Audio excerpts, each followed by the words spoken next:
मग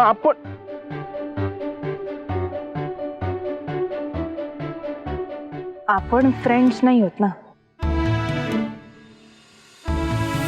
आपल्यात मैत्री होण्यासाठी तुला माफ करावं लागेल मला.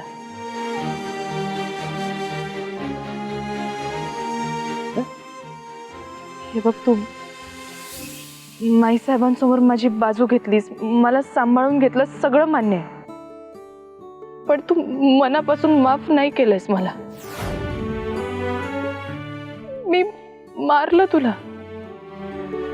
चापकाचे फटके दिले मी. असं काय बोलताय तुम्ही? माफ करण्यासारखं काही नव्हतंच ना ते. बघा, तुम्हाला त्यावेळी जे योग्य वाटलं ते तुम्ही केलं, विषय संपला ना. खोटं.